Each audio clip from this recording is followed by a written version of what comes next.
So in men's work, we talk about shadow, all that stuff that I packed into my shadow that I hide, repress, and deny. And all that stuff drives my behavior anyway. It comes out, we talk about it as it comes out sideways. So how did that come out sideways for me? All those things that I stuffed into the bag by the time I was in my mid-20s and in the relationship that I was in, I lied.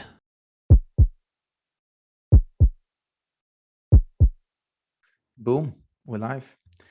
Everybody, thank you for tuning in to another episode of Men with Purpose podcast. Today, I have the pleasure to be joined by Boysen Hodgson. Boysen is the Communications and Marketing Director for the Mankind Project US, one of the biggest training and mentoring organizations that offers powerful containers for men's personal growth.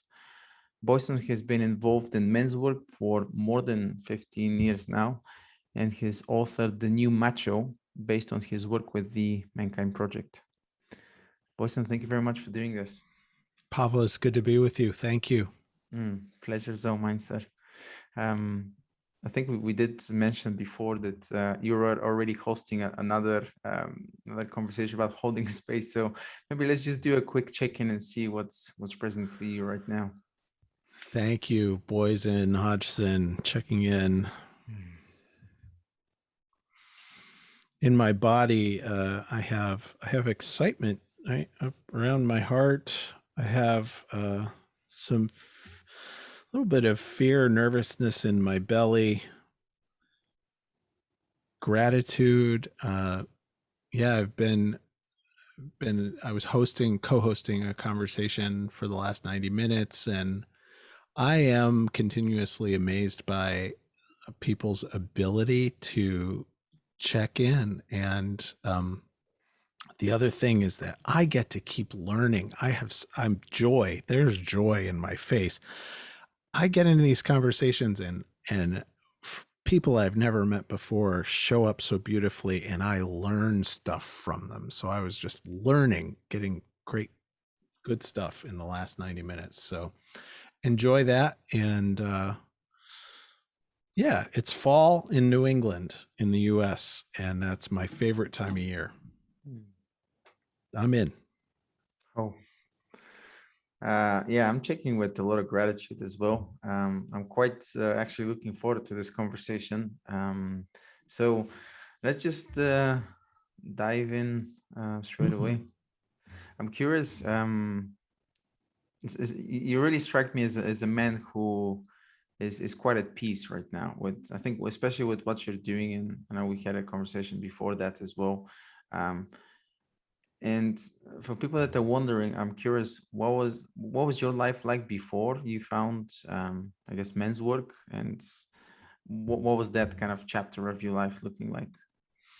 Men's work, what is that? Yes, so here we are. We're going to be having a conversation about men's work, and if you listen to Pavel's podcasts, you've got some clues about that. And I've been coming at this from a particular angle with the Mankind Project. And what was my life like before? So I have a mixed childhood story. I have had two loving parents. I was connected, and my mother passed away in 2002. My dad's still alive. I have a good relationship with my father. I grew up in upstate New York, very rural upstate New York. My dad was the small town veterinarian, and we lived on a big old farm. We had horses, we had goats, we had chickens, we had rabbits at one time, we had pigs at one time, we had cow at one time, all of these things. So, and our closest neighbor was about a quarter mile away, and we were on this little tiny back road. And from like 1.5 to 10, 11 years old growing up there, I also am part of a big family. So I grew up with 5 brothers. My mom gave birth to 6 boys. And I have another brother who came into the family later. I was surrounded by boys and men. I was outdoors a lot, or I was in the barn. I was playing. I was like that kind of Gen X, early 70s growing up period. And when my when I was 10 or 11, my parents, very suddenly, it seemed to me, but what I've learned later is not, it was not that sudden. It was an ongoing thing. My parents divorced, and my mom moved out and took one of my brothers with her, and my parents, that it just became chaos. So I was this kid thinking the world's a beautiful place, everything's great.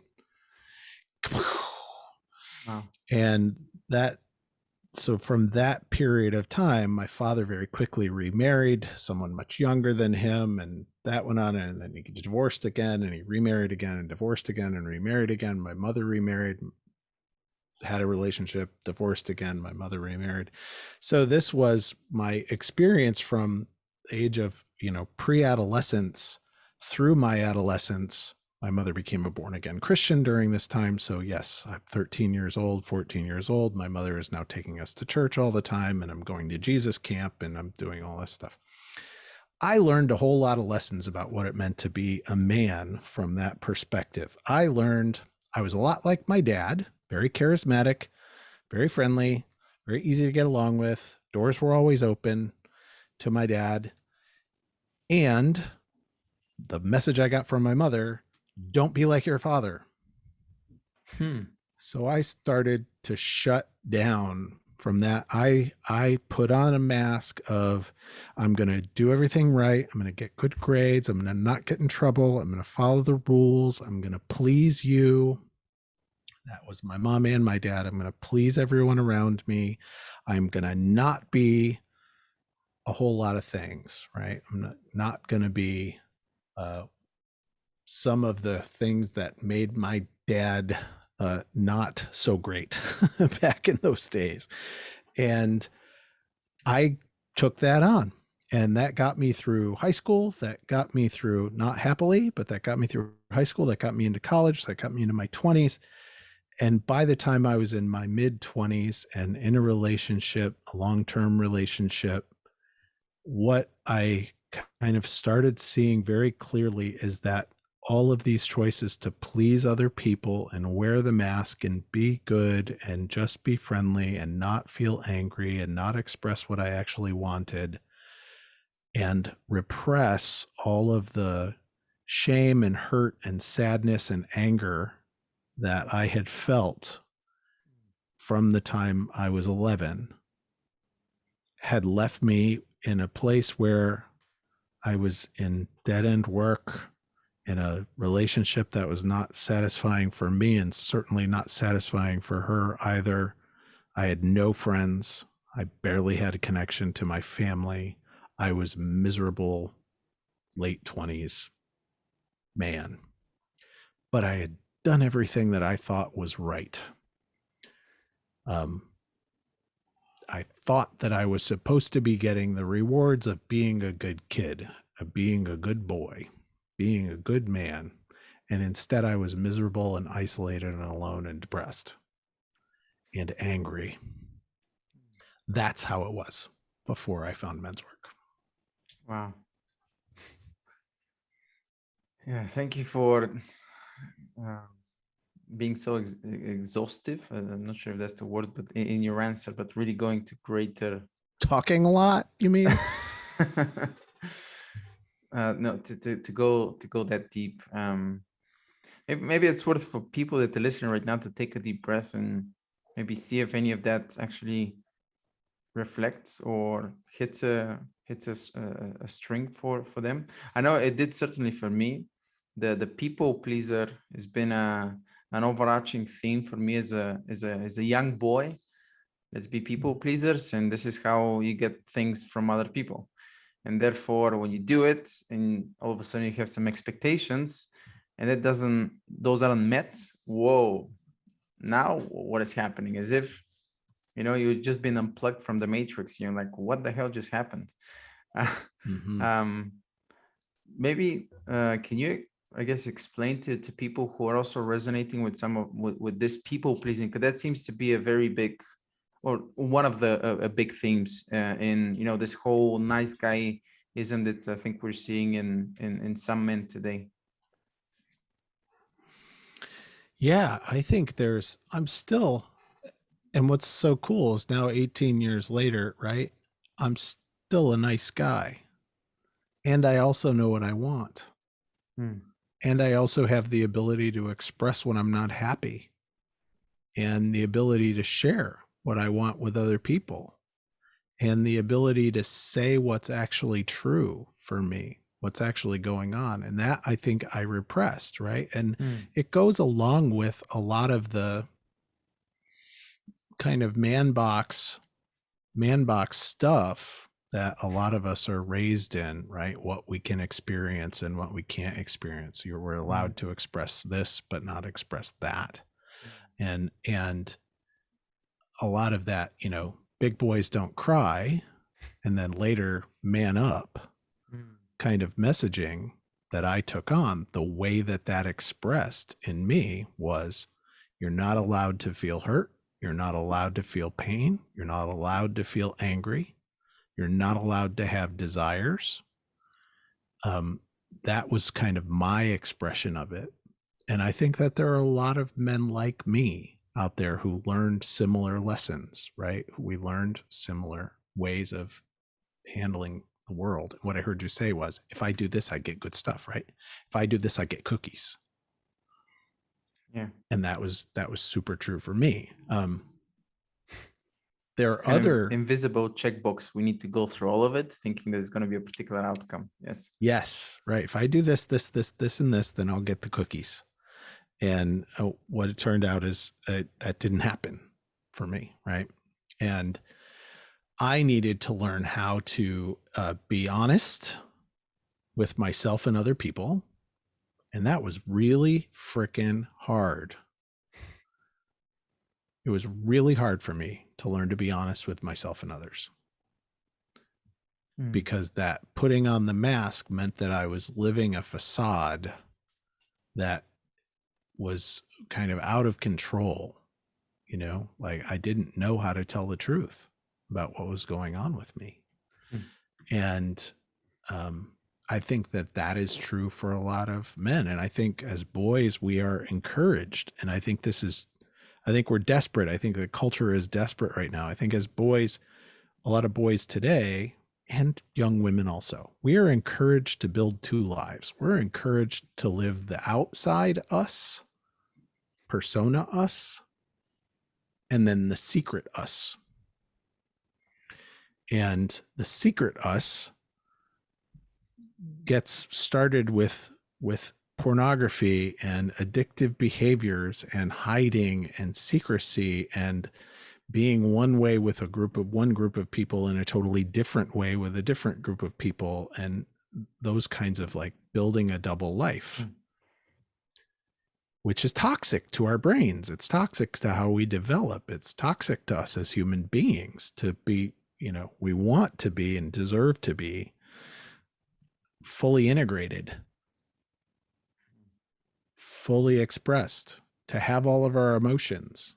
And I think we're trained, men and women, boys and girls, to not experience or have the full range of who we are.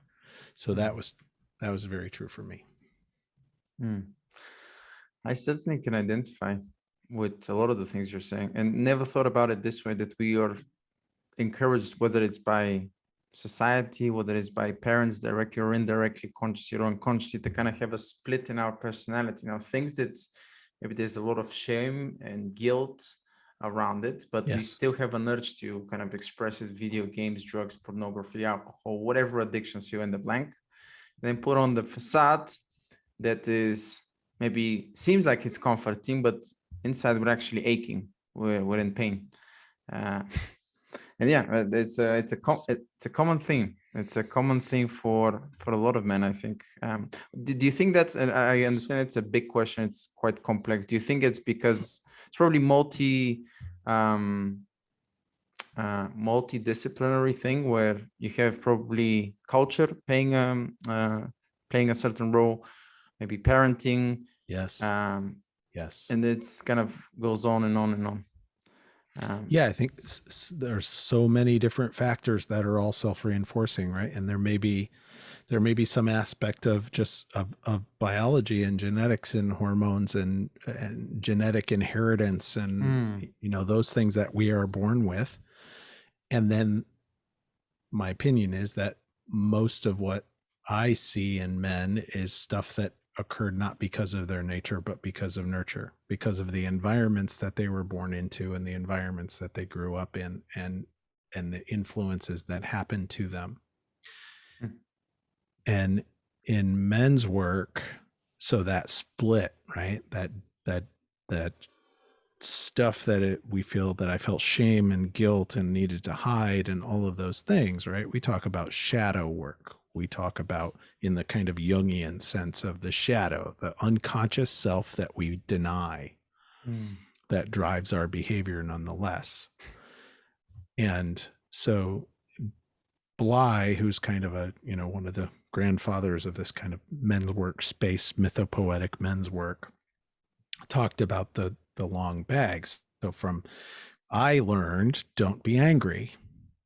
When you're explosively angry, like that man over there, don't ever do that. Okay, I won't ever do that. Put that into the shadow. Put that into the bag, right? Don't feel too happy. Don't act too joyful, because by the time you're a teenager, everybody's going to attack you for that. The boys and men in your life are going to attack you for being too happy and too joyful. In some cultures, they're going to attack you for smiling. They're going to attack you for being sad, for feeling that, right? Oh, pack all that away. Put all that away. What goes with that? Creativity, joy, playfulness, connection, relationships, love. The love I experienced for boy friends that I had when I was a child, right? And there's a lot of research about this, that the love that young boys express for each other, my best friend who I told everything to, who knew everything about me, that we were connected. By the time we're teenagers, we're acquaintances. And then there's no one in my life who I share with. That's true for so many boys. So in men's work, we talk about shadow, all that stuff that I packed into my shadow, that I hide, repress, and deny. And all that stuff drives my behavior anyway.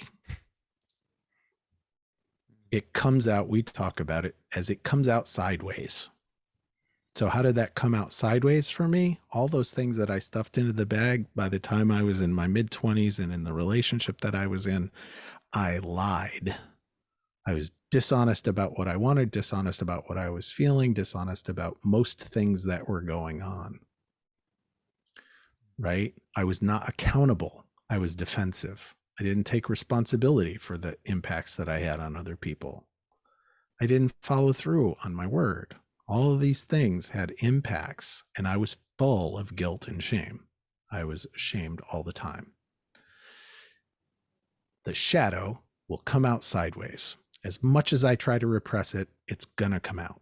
So why not create spaces where we can trust each other and love each other and connect with each other enough to get that stuff out, so that I start having a choice about how I'm interacting with the world rather than being driven by unconscious stuff. Ooh. That was good answer. Wow. Yeah, I think shadow work I think that doesn't get the recognition it deserves, and I guess the need and the importance of actually going and doing that, because almost every man I speak, myself included, to myself on a daily basis, I know I'm maybe perhaps a little bit more conscious about the fact that there is a shadow that I'm keeping in the closet, and occasionally I'm letting out. Of course, I can do it more, but some of the men that aren't even aware of this, I think we owe it to ourselves. We owe it to the people around us to really allow ourselves to muster up the courage to go there and really see what we're hiding there, right? Because everybody's hiding something, regardless whether you like it or not, or it's okay to admit it. Everybody's hiding something. So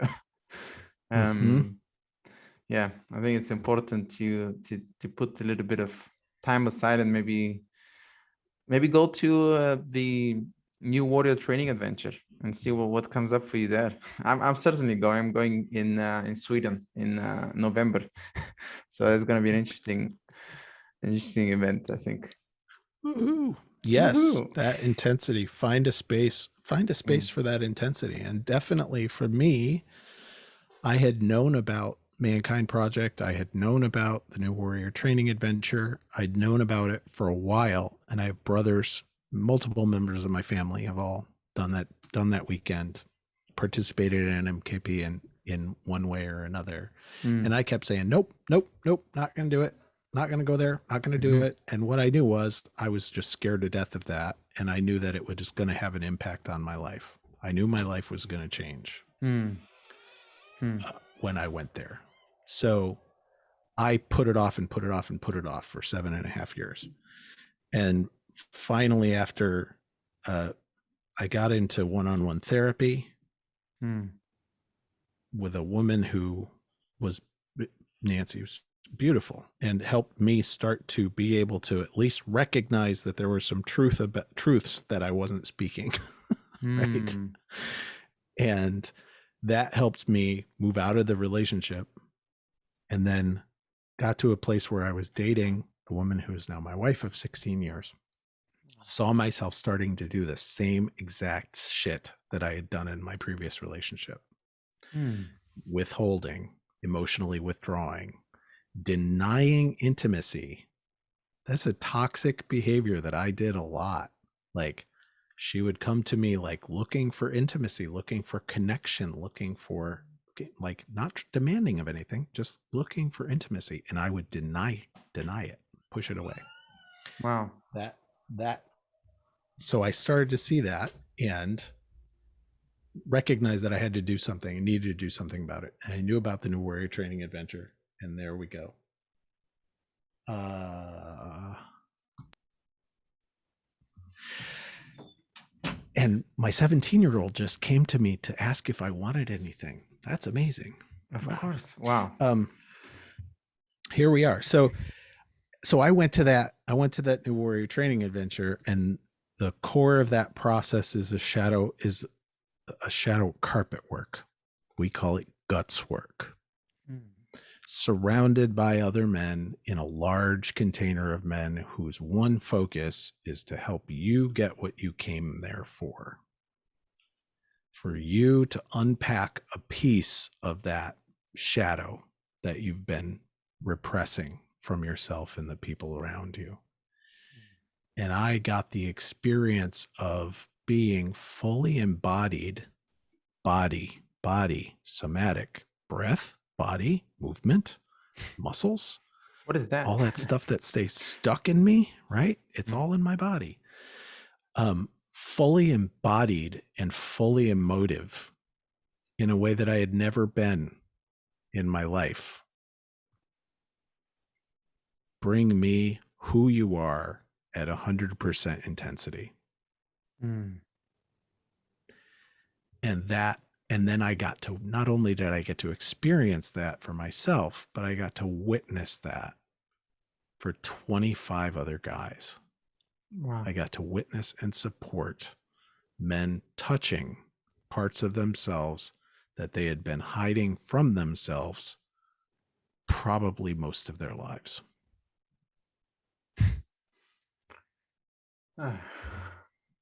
I should preface this, but I mean, how amazing is this? Like, words doesn't do it justice. I happen to be fortunate to have been through, I say, similar experience. I haven't been to Yeah. this experience per se, and I'm looking forward to it. I should, make a distinction for people who are perhaps maybe new to this channel or are new to men's work in general, that there is a difference between listening and consciously understanding what's happening, kind of being stuck in here. For people who are listening, I'm just kind of pointing to my big head, and not not really being it totally different in actually experiencing something like this. There's a lot of intellectual men who are going to say, yeah, that sounds good, but it's not really for me. And Yeah. they're again withholding themselves of really going and having a full-on experience. Yeah, and your head is not that big. My head is just way larger than yours. Um anyway, yes, and that's me to a T, right? Like, so personal growth work, and which kind of fits this category of men's work, is bigger picture personal growth work, right? um I started reading personal growth books when I was a teenager. Like, my mom had all kinds of stuff on her shelf. So I read The Road Less Traveled. I read Zen and the Art of Motorcycle Maintenance. I read The Tao of Pooh, which was a big, huge thing, right? And the Tao Te Ching was on the shelf. And Alan Watts, the book Wow. on the taboo against knowing who you are, and Games People Play. And, all of these things were like in my life as a teenager. Mm, And in my 20s, right? So in the midst of being in this relationship where I was unaccountable and not telling the truth about what was going on, and all of these things, in the midst of that, I thought I was the shit. I thought I was like the spiritually evolved being, right? Which made it so that I was constantly gaslighting her. No, you're crazy. You don't know what it, da, da, da, da, da, da. That's not me. That's not what I'm doing. That's da, da, da, da, da. It's just all you. mm, Nah, I was full of shit. mm, And she knew that. mm, So that I had to break through that head stuff, because I had it all worked out in my mind, but none of that stuff was in my body. Right. And none of me owning how dangerous I actually was, which is something else you hear about in this kind of space of men's work, is coming to face the fact that I'm dangerous mm, and mm, take responsibility for it in a way that makes me less dangerous mm, to the people around me, so mm, that I can own when I hurt people, instead of insisting that I'm a good guy. I'm one of the good ones. I'm a mm. good guy. I don't hurt people. Oof. Bullshit. Yeah, I think that that's incredibly dangerous to think you're a nice guy. And I think those guys that haven't really done inner work are probably even more hazardous to people around them. That that they have this kind of nice guy persona, which I've been definitely guilty of, and it's part of the journey, I think. But yeah, not having really tamed that inner dragon or inner beast in you could be quite dangerous, I'd say. And I think that that's why one of the reasons why Jordan Peterson is probably such a big, almost like a cultural father, because his whole shtick is personal responsibility. Go and take personal responsibility, and the meek shall inherit the earth, or some. I think hopefully I'm not butchering this, but um, yeah, I think there is value in definitely. I mean, I don't think I know for certain that there is value in exploring all those parts that you've denied yourself, and really coming back with a whole deeper, like a deeper understanding of those parts, and being aware of those. Yeah. Oh, let me stop. Yes. Let me stop here. Yes. And Mm, the um questioning the narratives also, my my narratives, and the Mankind Project has a podcast, the Mankind Podcast, and the tagline that we have on the Mankind Podcast is to prove that there's more than one way to be a man. mm, And what I really enjoy about watching men's growth over time, being in men's groups and doing these kind of training programs, is I get to see evolution in men becoming more of who they are, mm, outside of all the stories that they took on about what a man is supposed to be, and all of the coping mechanisms that arose out of their trauma as mm, children. And I would submit to you that every person walking the planet has trauma that is driving some of their behaviors. mm, And when men or women, when people do that work to unpack that and work through healing that, it's amazing to see the variety, the diversity of of masculinity, maleness, manhood Mm. that emerges when they're freed from the constraints of all the stories that they've been telling themselves. Mm. I think that's wonderful. And I also I honor the complexity of it too, because in the Mankind Project, we kind of rely on a set of core archetypes that we take from Joseph Campbell, King, or Robert Moore and Gillette's work, King, Warrior, Lover, Magician. And I also just have to, that was not Jung's. That was not Jung. So for Mm. Jung, Mm. archetypes are infinite. Yeah. The archetype of the little boy who doesn't want to get out of bed, the archetype of, the playful giant, archetype, just like archetypes are just like this huge spectrum. Hmm. So how can we allow for and invite that kind of complexity in a way that's relational? So not so that I'm thinking that I'm independent, thinking that there's a hierarchy of power and independent beings and all of this kind of stuff, but it's like we all have to learn how to relate to one another. Mm. And thinking that I'm an independent being is kind of just a story that I tell myself, and it's a game that I play with myself because I am absolutely 100% reliant on the people and things and systems around me. Mm. And that doesn't make me weak. Mm. Makes me human. Mm. I'm reliant on my relationships. Makes me human. Mm. Yeah, I think that's a good point. Yeah, coming back to these narratives and stories we tell ourselves, that again, we are part of this whole. And just to touch upon something that you said, uh, maybe it's because I'm in this kind of sphere or environment where we do definitely talk about trauma. And again, it's one of those things that I don't think we talk enough about. And I wish I really hope I'm wrong. But just in the mainstream media, there's so many other things that are just being pumped. And the latest thing that had happened, if people are watching TV, and like, I'm a firm believer that things start within you before you can go and really start working and saving the world in air quotations. Like really work on yourself, man. Both men and women, for that matter. I think coming also together, working in a relationship is incredibly beautiful. But going out there and saving the world and these grandeur statements, which I think do have merit, we should definitely be coming as a collective. I think it really, I personally am a believer in this, starts within you. So working on those shadows, working on those traumas. Yeah, that's the difficult word. This is why we say do the work. Yes. Hmm. Yeah, this is why we say do the work. Hmm. Yeah, and that there are folks out there, and I raise my hand too, right? Like this is me too. I do this. So have you run into the Karpman drama triangle? Have you run into the drama triangle in your conversations? Sometimes you have a victim, you have an executioner, and you have a savior.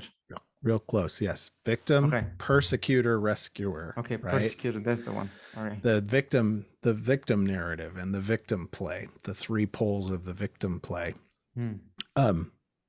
I think that there's a lot of us out there changing the world and working to change the world that we mistake our activity in the victim triangle and the drama triangle for changing the world. Tough distinction. Very. I want to rescue people, right? I'm a good guy. I'm doing da, da, da, da. I want to rescue people. What do I need in order to rescue people? I need a persecutor out there who's the bad guy, Hmm. and I need a victim in order to do that. And I keep it in the triangle, right? So it's all run on blame. The whole Karpman drama triangle is run on blame, rather than being a coach, a supporter, and it's like an agent, the opposite of it, right? Here we are. Let me just get it so I get the right thing. right? Challenger, a coach, and a survivor. Mm. So instead of a rescuer, I'm a coach. How Mm. can I invite you into your next level? How can I ask you challenging questions? How can I make space for you to do your work? How can I leave you sitting in your own shit until you're ready to deal with it? That's also an incredibly powerful choice that I can make. Nope, Pav, you're just not in enough pain yet, buddy. Mm. I'm just going to let you sit with it, right? I'm not going to rescue you. Survive. Rather than being a victim, I'm a survivor. And I think there's some beautiful work that's been done by women in the culture to claim survivorship, Mm. own their stories.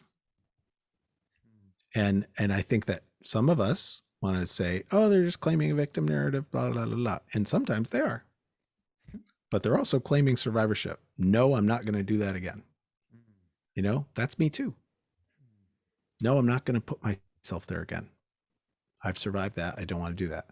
And the challenger, and it's not a far stretch from being somebody who is challenging others to step into their fullness, to do more, to be better, to live up to hold values, to see bigger picture, to do all of these things, and being a persecutor. You're bad, you're wrong, you're evil for being who you are, right? Which just keeps that going. And man, that is hard ass work. I am not good at it all the time. But I have a community of people who support me and challenge me to not demonize other people, to not put myself in the place of the victim, and to not be rescuing people instead of letting them learn, right? Mm. I'm going to rescue you instead of helping you, coaching you. So that's also part of men's work. Yeah, I'm very glad that you brought this up. I think people should really familiarize themselves with this framework. And just to kind of pick on something you've said, I think, you know, we as not just men, but as human beings, we're flawed. Like we're not perfect. I think it's actually a bit of a sterile definition to be perfect. What does it even mean? But you know, striving towards higher goals, virtues and values, there's nothing wrong with that. And I think having that support around you is crucial. Like, you know, environment is going to dictate your performance emotionally, physically, spiritually, however you want to put it. So having a container where you can be seen, you can be heard without guilt, shame, judgment, and you know, I fucked up, and that's okay. Like, you're not gonna lose the love, support of other people. I think it's crucial, especially in today. Everything is, you know, by social media, everything is like being augmented, and like you do something, and, you know, I don't know, wokeness or cancel culture, everybody's kind of like piling in on people. And yeah, I'm not too sure if that's the right way to do things. So I don't think, knowing what little I know, I don't think it is. And I love that you said that perfection is sterile. Yeah, pure perfection is sterile, and purity doesn't exist. There is no purity out there. There's no absolute right and absolute wrong. And that sounds kind of postmodern and relativistic and all of that kind of stuff. But like, if I demand of the people in my life that they are always right on, that they're not screwing up, like, I'm not going to have anybody in my life, because we're all screwing up. Yeah. Right. Find the people around you who help you be better and don't beat you up when you screw up also. Right. That's invaluable. Yeah. Not beating you up when you screw up.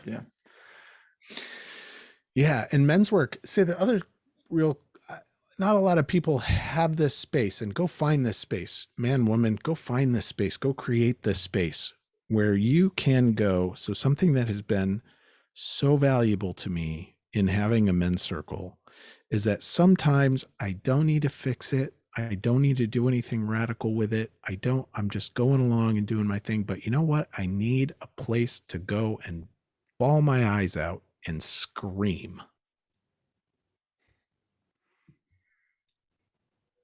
Yeah. Amen to that. That changes everything, Yeah. right? Yeah. The world is so hard. The world is so, everything's so hard. And all of this emotion, all of these things, and having a space where I can go and get held in a space, often literally held in a space, and just allow myself to release from a deep core emotional, deep in my belly with my whole chest. Right. And then it's like,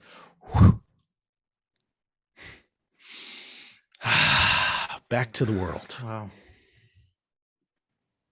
It just goes to show that energies like this, they're incredibly big. And I think you need a proper container for it. This cannot be done in your intimate relationship the way you need it to be expressed and processed.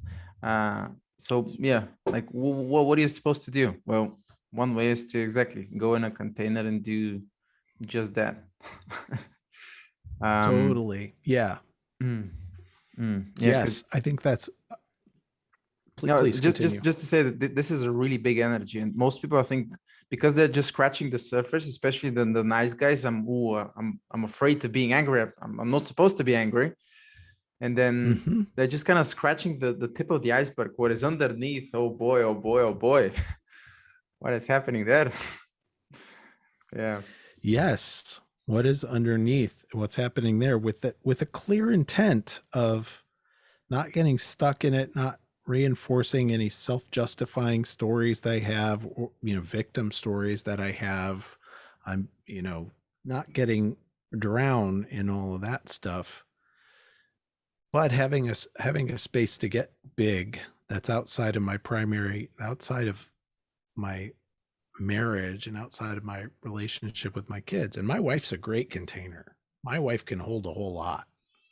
But if it's about her, no, don't take that to her. She's not responsible for my emotional labor. She's not responsible for my emotions. I'm responsible for my emotions. Take those to a container where guys will hold it. And not just guys. Here's the other thing.